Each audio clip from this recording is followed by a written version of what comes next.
By Joshua Goodman and Brady McCombs, The Associated Press, Salt Lake City, AP. Nearly 2 years after a trip to meet the woman he loved turned into an imprisonment in a Venezuelan jail, an exhausted but grateful Utah man arrived home with his wife Monday.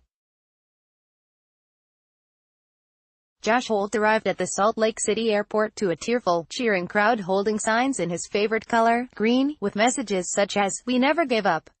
His grandmother draped an American flag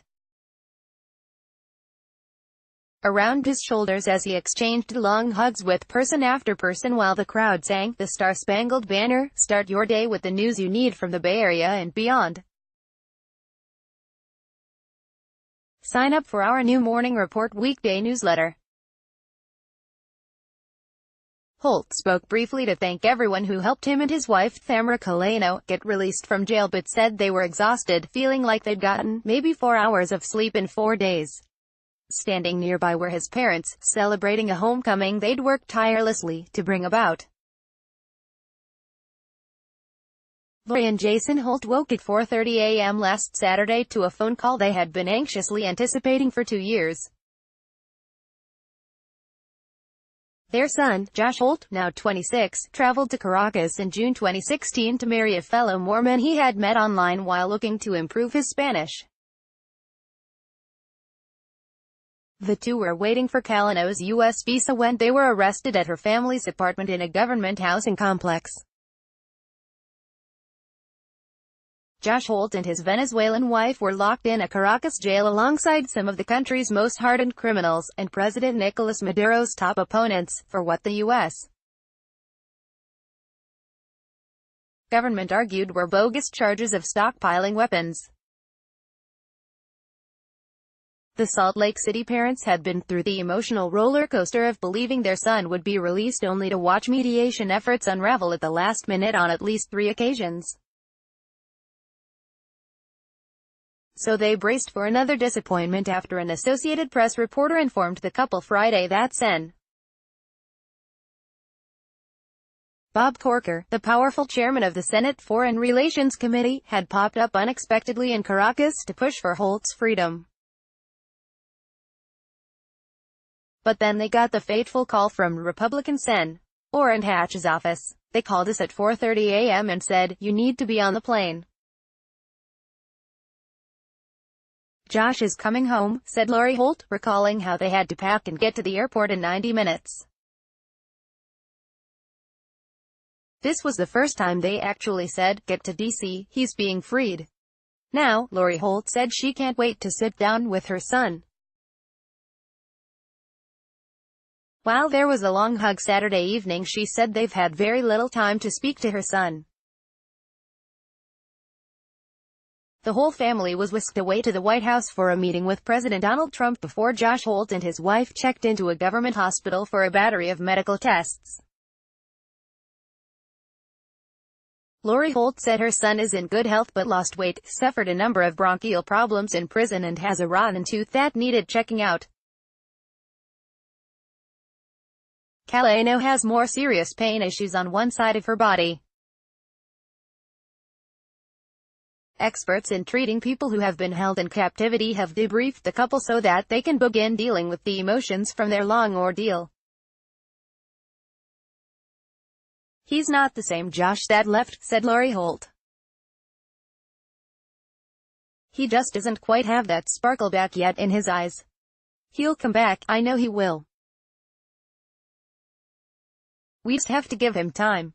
His Salt Lake City welcoming committee included Kaleno's daughter from a previous relationship, 7-year-old Natalia Carrasco, who has been living at Lori Holt's home since February. Kaleno's other daughter, Marian, traveled with the couple from Caracas. Lori Holt said she thinks Maduro, fearing retaliation from the U.S., decided to finally act after her son appeared in a clandestinely shot video from jail on the eve of this month's presidential election railing against the Venezuelan government, saying his life had been threatened in a prison riot. After communications between the U.S. senators' offices and the Venezuelan government, "I think his heart was softened," Lori Holt said of Maduro. Maduro never publicly mentioned Holt's imprisonment, even as it became a major irritant in relations between the already hostile governments. Lori Holt said she's also appreciative of Corker's Venezuelan counterpart in the talks, Rafael Lacava, a governor close to Maduro who escorted the Tennessee senator and Holt back to Washington on a jet belonging to Venezuela's state-owned oil company. In a photograph taken at the airport in Caracas, Holt can be seen standing alongside Lacava holding a Venezuela national soccer team jersey emblazoned with the governor's name. Trump on Friday night called Corker in Caracas and spoke to Lacava briefly to express his appreciation for Holt's release, according to two U.S. officials with knowledge of the call. They spoke on the condition of anonymity because they weren't authorized to discuss the private conversation. Finally, Lori Holt credits Wilmer Ruperti, a government-connected Venezuelan shipping magnate, with keeping her son safe in jail. Ruperti flew to Salt Lake to meet her family and had been paying for Holt's lawyers. But when his involvement in the case was revealed by the AP, it was met with skepticism because he had also been funding the defense of two nephews of First Lady Celia Flores who were convicted in New York in 2016 of drug trafficking.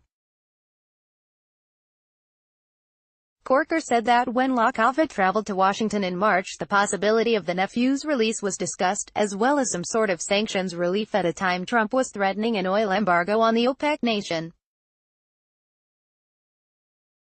All of those things were discussed, but we told them it could not happen, Corker said in an interview Monday, insisting that nothing was asked, nothing was given, in exchange for Holt's freedom.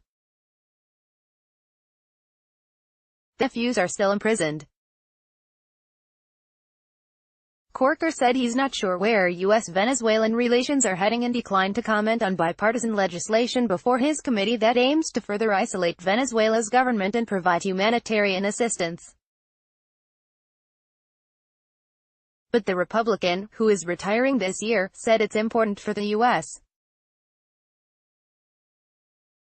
to continue to speak out against the many, many bad things the Maduro government has done.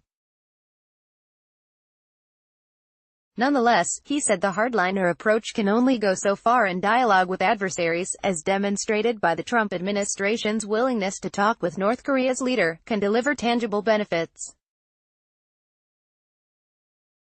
In my conversations privately, I could not be more strident in my criticisms of the way the Venezuela government has handled itself.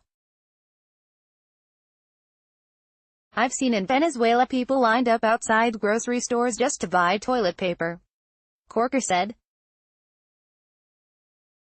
But if we are engaging with Kim Jong-un, who executes his relatives with high-power artillery at close range, then it would seem to me that engaging with Venezuela, while keeping on all the pressure that we have, would also make some sense.